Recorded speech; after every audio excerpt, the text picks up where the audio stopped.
Hey everybody, here's Chica, and today I'm going to react to another video on YouTube, and this one's going to be from Snaptime, with the video being 8 most convincing UFO signs of all time. If you want to check out the original video on Snaptime's channel, then there will be a link in the description box down below. And without further ado, let's get to the video, shall we? Okay, here we go.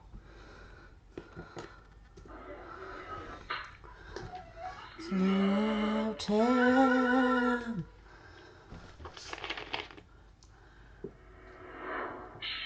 Eight most convincing UFO sightings of all time.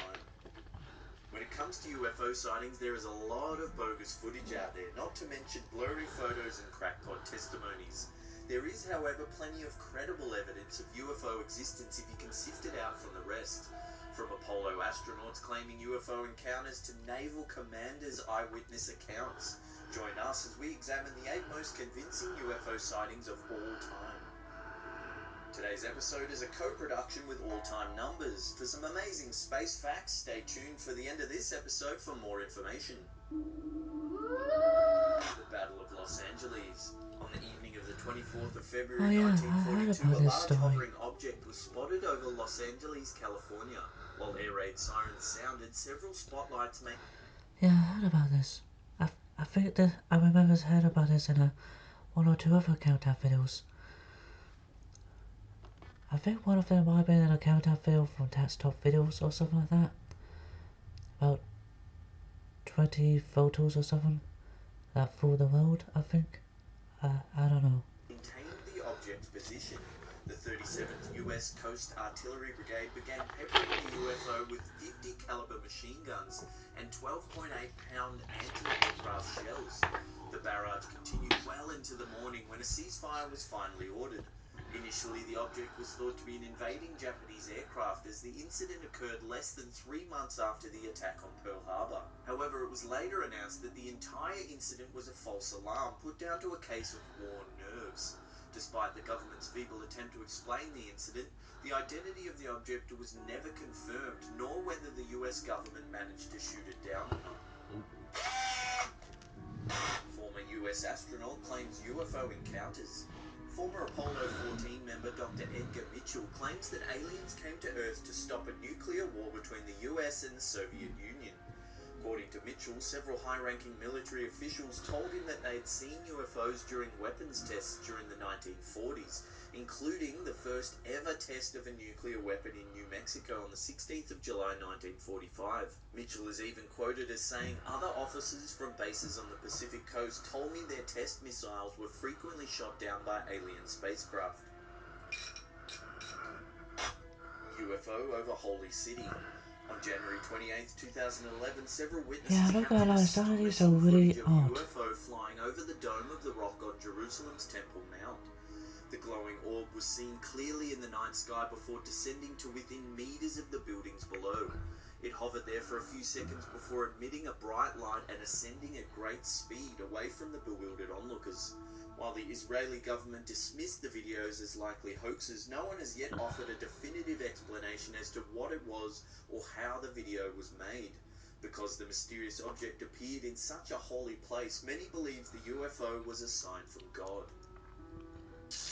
Or it could be, UFO landing in Flatwoods, West Virginia. or it could be some crazy, or as some conspiracy theorists might say, that could be like a hologram. Depending if you believe in the whole, depending if you believe in conspiracy theories, that is. On September 12, 1952, in the town of Flatwoods, Baxton County, West Virginia, USA, the May brothers and their friend witnessed something very strange indeed. While playing in a field, the 3 boys claimed to have seen a bright orb flying overhead and landing on a nearby neighbour's land. The boys headed indoors to tell their mother. The boys and their mother collected several more locals, and the makeshift mob headed into the hills to where the ball of light landed. There they allegedly witnessed a darkly clad creature with a large cape that came towards them hissing before returning to the glowing orb. Many witnesses claim to have smelled a horribly pungent odor that burned their eyes and noses. Later, many of them became ill, complaining of symptoms similar to mustard gas exposure. Okay. Disco Pig! Westall UFO encounter. At 11 a.m. on Wednesday, 6th of April 1966, more than 200 students and staff from Westall High School and Westall State School in Victoria, Australia, claimed to have witnessed a grey saucer-shaped craft land in a nearby field. The craft, described as about the size of two family cars and glowing purple, reportedly descended behind a line of trees where it remained for about 20 minutes. It is said that the object then climbed at great speed and departed in a northwest direction. Several newspapers covered the story, including the Dandenong Journal, which ran two separate front-page articles on the unexplained event. GTV Channel 9 Television ran a news report on this strange encounter in which a student, Joy Teague, described the object in detail. Sometime after, the footage went missing, Channel 9 reporting that the footage was removed from their archive and never returned. On April 8, Well, that's 2006, kind a of witness fishy. reunion was held at the Westall Tennis Club to commemorate the 40th anniversary of the mysterious incident. Is that not fishy to UFO over anybody? the Atlantic. In 1950, Navy Commander Graham Bethune and his crew witnessed a UFO during a flight between Keflavik, Iceland and Argentia, Newfoundland. Commander Bethune was transporting several high-ranking military VIPs back to the US when the strange object appeared over the Atlantic Ocean. Bethune reported that the craft was approximately 300 feet in diameter and was surrounded by a fire-like halo. According to Bethune, the UFO suddenly rose to the level of the plane, at which time several members of the crew ducked for cover, fearing the object would crash right into them. When Bethune finally landed in Argentia, he, along with several members of his crew, were questioned about what they had seen. Amazingly, all reports were very similar, and the bizarre story was further corroborated by air traffic controllers that managed to track the mysterious craft from the ground. We've put a link to the full video testimony of Commander Graham Bethune in the description box below. It is well worth checking out. I may have to go check that out.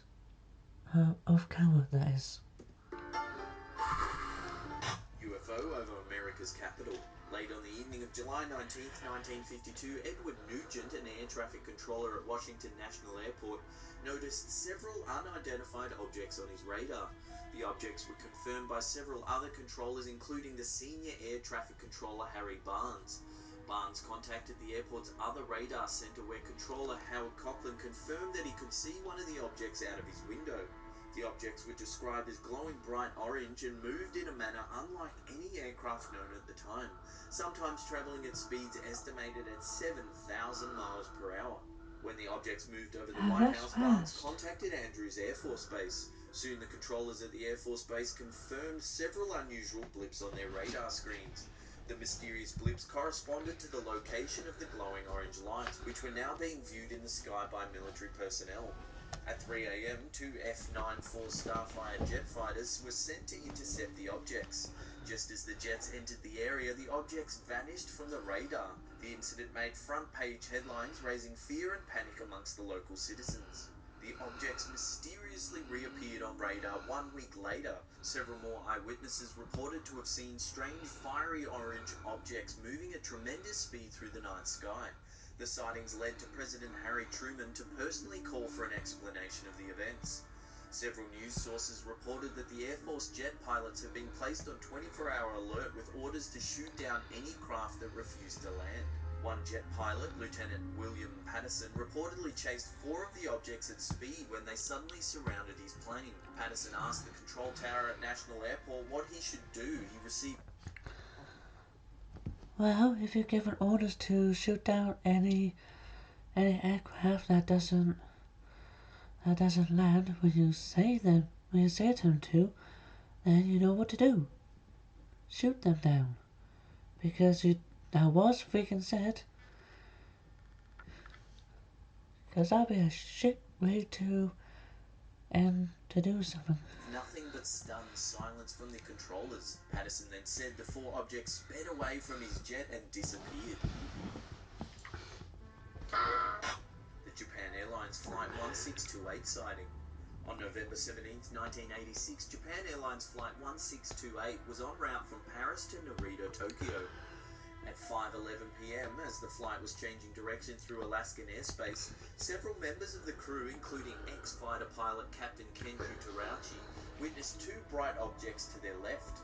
Terauchi described the objects as having a disregard for inertia in their movements, and one of the objects seemed to move as though it had overcome gravity.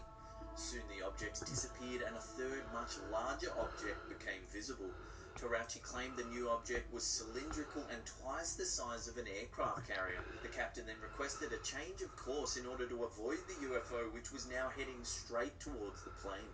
Following the incident, Captain Terauchi was grounded by the airline after he reported what had happened to two Japanese news journalists. Later, FAA Division Chief of the Accidents and Investigations Branch, John Callahan, was asked to compile a report of the occurrence in which he tied radar data of the objects with the voice tapes taken from onboard Flight 1628. The report was presented to members of the FBI, CIA, President Reagan's scientific study team, and several unidentified individuals in a meeting that was deemed top secret. According to Callahan, the incident was viewed as the first recording of UFO radar data, and all present were told to keep silent about the entire incident. That's kind of fishy though, isn't it? A link to John Callahan's astonishing testimony recorded in Yeah, 2001 keeping a can be secret found in the my description box yes. below. You want to make it public, would you? Huge shout out to All Time Numbers. It was an absolute blast working with you guys. Well, if the report was kept top secret, then you wouldn't go public with it, would you? That's just really, really foolish to me. Now,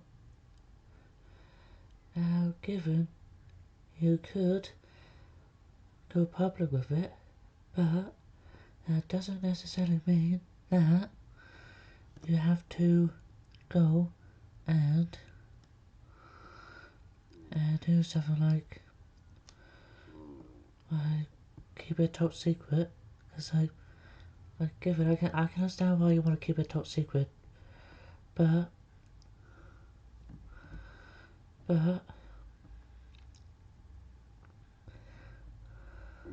I don't know much. I don't know much about keeping things top secret, but I don't know many people who would want to keep it top secret like that. Anyway, I hope you all enjoyed this reaction video. The link to the original video is in the description box down below on Slapdown's channel. Please give my please give this reaction video a thumbs up, comment down below, hit the subscribe button and turn on the bell, and until next time, bye bye.